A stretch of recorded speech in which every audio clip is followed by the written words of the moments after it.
Никто не спорит, что переехать в другой город – шаг ответственный и волнительный. Так и наша героиня Елена Уварова в одночасье поменяла свою жизнь. Родилась в Хабаровске, 10 лет прожила в Москве, где работала директором салона красоты. Потом череда событий: вышла замуж за чеченца, семья, дети. Последняя и послужила причиной переезда. Хочет воспитать их по чеченским обычаям, признается Елена.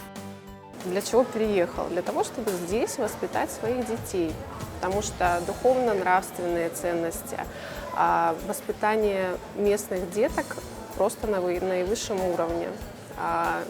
Местные адаты, традиции позволяют мне, моих чеченских детей, воспитать здесь должным образом. А именно уважение к взрослым, да? Духовные исламские ценности. Я, к слову, приняла ислам. Вот. И я очень надеюсь, что общество чеченского народа даст мне воспитать именно истинных чеченцев, достойными своего народа. Елена окончила в Москве Государственный университет управления по специальности реклама и связь с общественностью. И в Чеченской Республике работает именно по своей специальности. Она является управленцем нескольких известных объектов региона. Это парк имени Ахмата Хаджи Кадырова в Ташкале, Грозненский дельфинарий, парк материнской славы.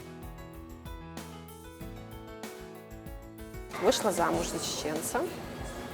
У нас появились дети, и мне ничего другого не оставалось, как переехать сюда, потому что уважение к родственникам, институт семьи, все в Чеченской Республике на высшем уровне. То есть все вот этих аспектов очень много, да, мы будем очень много сидеть и говорить об этом, но на самом деле институт семьи в Чеченской Республике – это самое важное, это самое главное.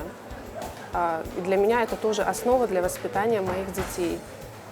Да, я русская, я выросла в русском обществе, и тем не менее мне есть с чем сравнить. Дети Елены, Тимур и Милана очень озорные, то и дело, что играют. Но не только играют, они всегда чему-то друг друга учат. Оба разговаривают и на чеченском, и на русском языке.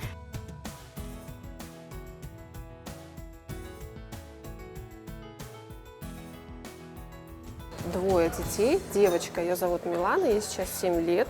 В этом году мы пошли в школу. Именно мы, да, потому что я очень переживала. Это первопроходец, как говорится. Пошли мы в президентский лицей. Учимся сейчас в 1 Г-классе. Милане очень нравится. Она очень быстро адаптировалась. Ну, опять же, заслуга классного руководителя Хаджиева Луиза Хасановна и директора школы.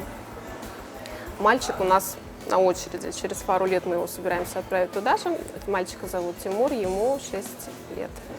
Самое главное для благополучия – это уважение друг к другу и соблюдение обычаев. Пожелаем же семье Елены благополучия и мира.